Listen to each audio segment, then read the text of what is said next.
बलरामपुर नामक एक छोटे से गांव में भीखू नाम का एक आदमी रहता था। भीखू के पास कोई काम नहीं था। वो बहुत गरीब था। इतने पैसे भी नहीं कमा पाता था कि 2 वक्त का भोजन कर सके।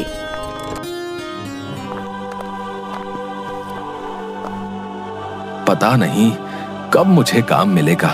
आप जानते हैं, अब तो मंदिर में खाना मिलना भी बंद होने वाला है। अब हम कहाँ से खाएंगे? क्या? ये तो बहुत बुरी बात है। ऐसा नहीं होना चाहिए। हाँ, कल ही पुजारी जी कह रहे थे अब से मंदिर में खाना नहीं मिलेगा। ओह, तब तो हमें बहुत तकलीफ हो जाएगी। भीखू के 2 बच्चे भी मंदिर में ही खाना खाया करते थे।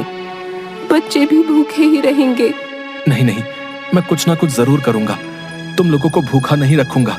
अगले दिन से मंदिर में खाना मिलना बंद हो जाता है। सुनिए जी, बच्चे खाने के लिए बहुत जिद कर रहे हैं। क्या दूं इन्हें? भूख तो मुझे भी लगी है। रुको, मैं कुछ लेकर आता हूँ। भीखू आसपास कुछ काम ढूंढता है।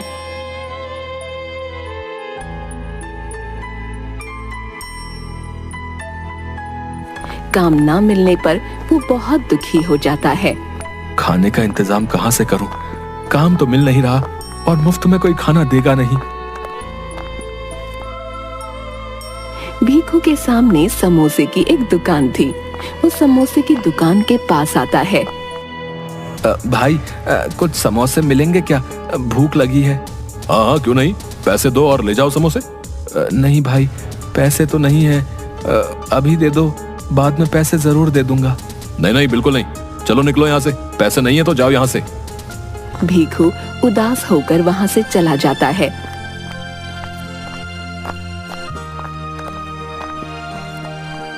वापस घर आता है तो देखता है उसकी पत्नी एक ओर बैठी है और उसके बच्चे रो रहे हैं। भीखू अपने कदम पीछे ले लेता है। अब तो खाना लेकर आना ही पड़ेगा। भीखू समोसे वाले की दुकान के पास आता है, कुछ समोसे उठाता है और भागने लगता है। अरे रुको रुको, चोर चोर पकड़ो।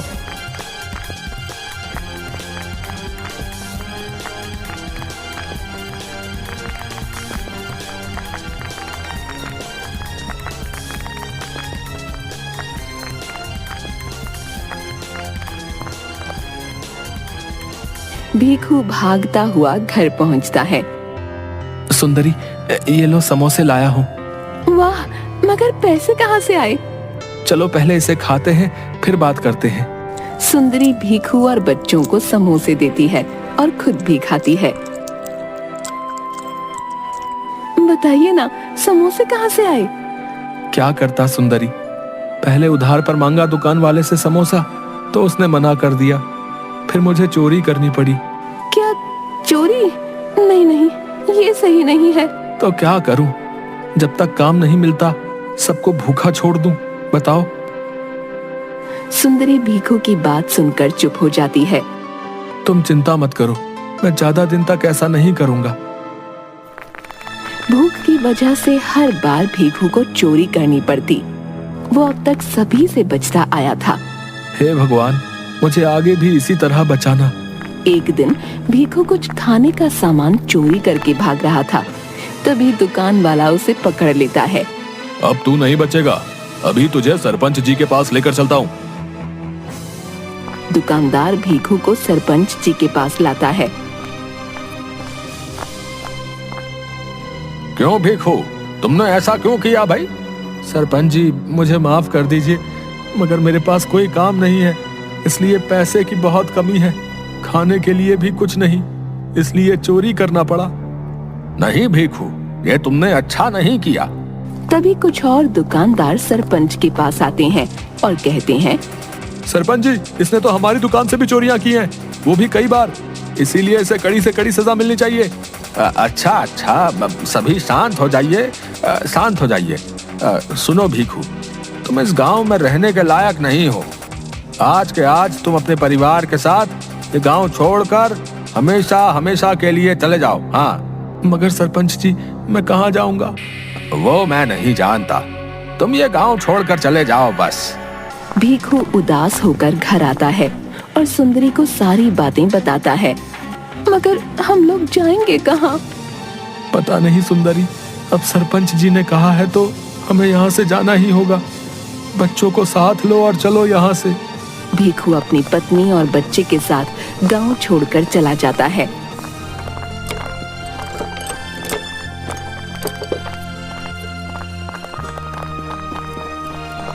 गांव से तो हम निकल गए, मगर रहने के लिए तो कोई जगह नहीं मिल रही। अब हम क्या करें? ये तो मुझे भी समझ नहीं आ रहा। एक काम करते हैं, हम यहीं आसपास घूमते हैं। रात होते ही हम वापस गांव चले जाएंगे और छुपकर जंगल में रहेंगे। अगर गांव वालों ने हमें पकड़ लिया फिर क्या होगा? ऐसा कुछ भी नहीं होगा, हम सभी छिपकर रहेंगे।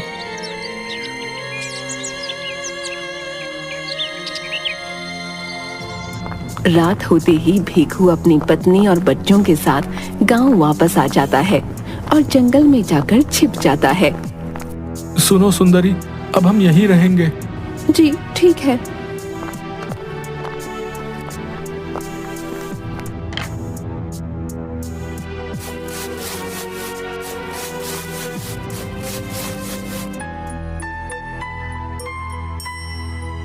भीखू का परिवार उसी गांव के जंगल में छिप कर रहने लगता है। पेड़ से फल तोड़कर खा लेता था।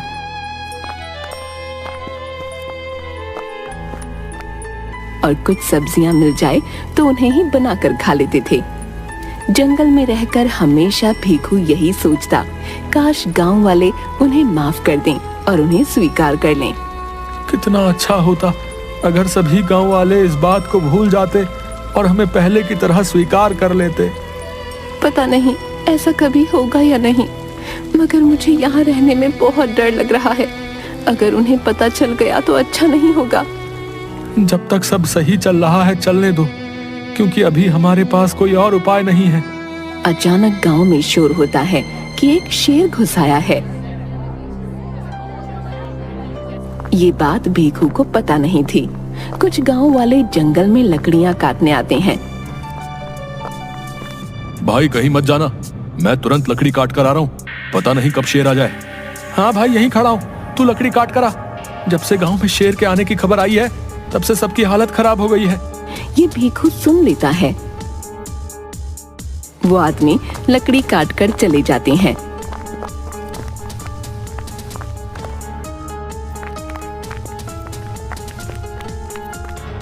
अरे सुंदरी, कुछ लोग लकड़ियां काटने आए थे।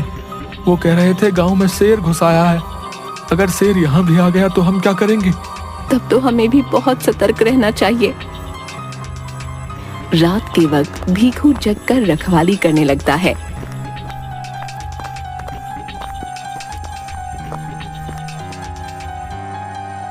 एक रात अचानक भीखू को पैर की आवाज आने लगती है।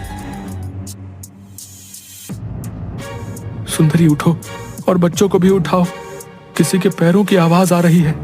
सुंदरी उठती है और बच्चों को भी उठाती है। तभी वो देखते हैं शेर उनकी ओर दौड़ते हुए आ रहा है।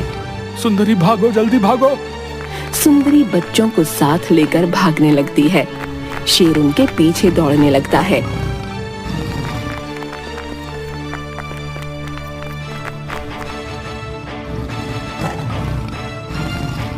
आगे रास्ता नहीं बचा था।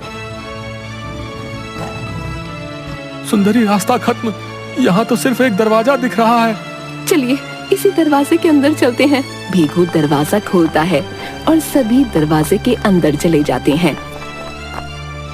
यहाँ तो बहुत अंधेरा है, कुछ दिख भी नहीं रहा। हम कुछ घंटे यहीं रहते हैं, फिर बाहर जाएंगे।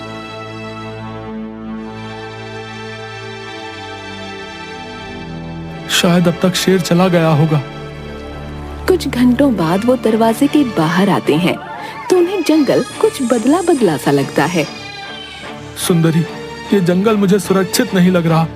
अब हमें गांव वालों के पास ही जाना होगा। माना वो हमें बहुत सुनाने वाले हैं, मगर अभी जंगल में रहना एकदम सुरक्षित नहीं। गांव में चलकर पूछते हैं शेर गया या नहीं। जी ठीक है, चलिए।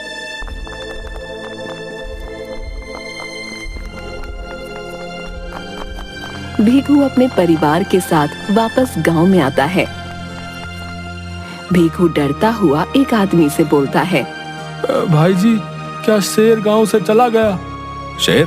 तो गांव में शेर कब आया भाई? हैं? वैसे ये बताओ कैसा चल रहा है सब कुछ? तुम्हें कोई काम मिला या नहीं? वो आदमी भीखू से बहुत शांति से बात कर रहा था। ये मुझे कुछ नहीं कह रहा। क्या गांव वालों ने हमें माफ कर दिया क्या? क्या हुआ भाई? बिल्कुल शांत क्यों खड़े हो? कुछ बोलो तो सही। क्या आप लोगों ने हमें माफ कर दिया? माफ? मगर किस बात के लिए? क्या किया है तुम लोगों ने?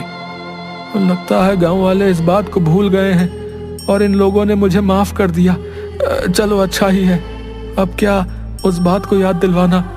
छोड़ो, कोई आवश्यकता नहीं। वो खुशी खुशी गांव में रहने लगते हैं। कोई भीखू से कुछ नहीं कहता। सुंदरी, अब मैं चोरी नहीं करूंगा। सुना है सेठ जी किसी काम करने वाले को ढूंढ रहे हैं, वहीं जाकर काम करते हैं। 2 वक्त का भोजन तो मिल ही जाएगा। वैसे भी सभी उस बात को भूल गए हैं। अगर वापस वैसा किया तो सभी छोड़ेंगे नहीं। भीखू और उसकी पत्नी एक सेठ के घर काम करने लगते हैं और उन्हें वहीं से खाना मिलने लगता है और थोड़े पैसे भी। वो खुशी खुशी जिंदगी व्यतीत करने लगते हैं। सुनिए, सेठ जी ने कहा है जंगल से लकड़ियां काट कर लाना है। ठीक है, चलो।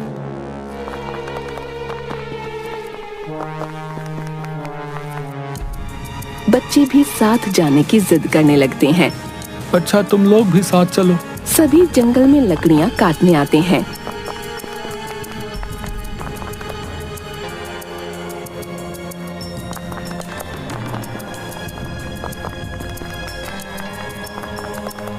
तभी अचानक एक जंगली जानवर उनका पीछा करने लगता है।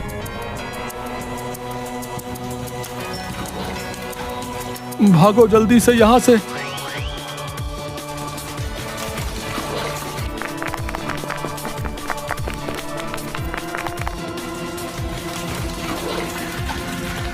भागते भागते वो वापस उसी दरवाजे के पास आ जाते हैं।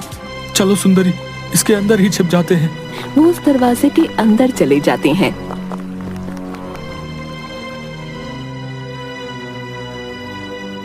और कुछ घंटों बाद उसमें से निकलते हैं।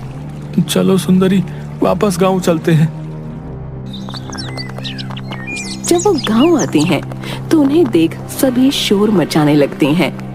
तुम लोग वापस गांव में कैसे आ गए हैं? सरपंच ने तुम लोगों को गांव से बाहर कर दिया था ना? मगर आप लोगों ने तो हमें माफ कर दिया था। कब? कब? हमने कब तुम्हें माफ किया था? जल्दी से जल्दी ये गांव छोड़कर चले जाओ, वरना सरपंच जी को बता दूंगा। उन्हें वापस गांव से बाहर कर दिया जाता है। ये क्या हो रहा है? अभी तो सब कुछ सही चल रहा था, अचानक इन्हें क्या हो गया भाई? रात के वक्त वापस वो गांव आ जाते हैं और जंगल में जाकर छिप जाते हैं। हमें फिर से यहीं रहना होगा। पता नहीं गांव वालों को क्या हो गया है। कभी वो हमें माफ कर देते हैं, कभी भगा देते हैं। तभी उन्हें किसी ऋषि के मंत्र पढ़ने की आवाज आती है। वो ऋषि के पास आते हैं और वहां आकर वो ऋषि को सारी बातें बताते हैं।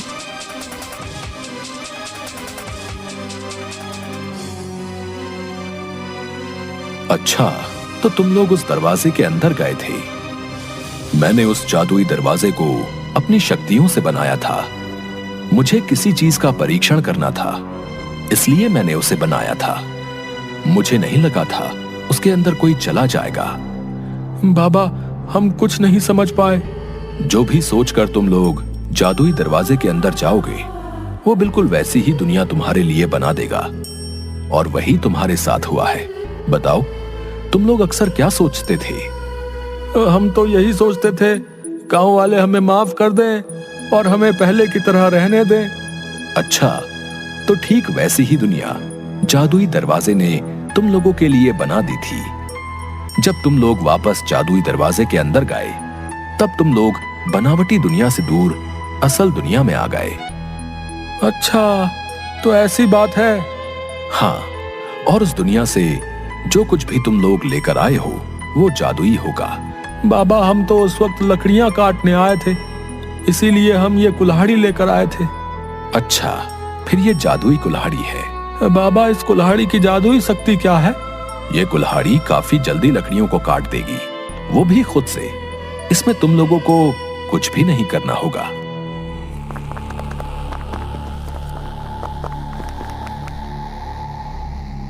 सुंदरी, अब क्या किया जाए? तभी गांव के कुछ लोग भीखू के परिवार को जंगल में देख लेते हैं और उन्हें लेकर गांव आते हैं। सभी भीखू को खरी खोटी सुनाते हैं। ये तुमने अच्छा नहीं किया। जब मैंने तुम्हें गांव से निकाल दिया था तो तुम वापस क्यों आए? इसी बीच भीखू सोचता है कि क्यों ना जादुई कुल्हाड़ी का इस्तेमाल किया जाए। कृपया शांत हो जाइए आप लोग। हमें इस गांव में रहने दीजिए और मुझे माफ कर दीजिए। मैं अपनी गलती का प्रायश्चित करना चाहता हूं और इसके लिए मैं गांव के सभी लोगों के लिए मुफ्त में काम करने को तैयार हूं। कौन सा काम करोगे तुम? सभी के पास जितनी भी लकड़ियां काटने का काम होगा वो मुझे दे दीजिए। मैं जल्दी से जल्दी आपका काम करके आपके घर पहुंचा दूंगा, वो भी मुफ्त में। ये सुन सभी भीखू की बात मान जाते हैं और लकड़ियां काटने का काम उसे दे देते हैं। जादुई कुल्हाड़ी की मदद से भीखू फटाफट लकड़ियां काटकर गांव वालों के घर पहुंचा देता है। भीखू का काम देख सभी उसे माफ कर देते हैं। इसके बाद से यही भीखू का काम बन जाता है। अब सभी उसे पैसे देकर लकड़ियां कटवाने लगते हैं। भीखू हमेशा के लिए चोरी करना छोड़ देता है और इसी काम के सहारे पैसे कमाने लगता है।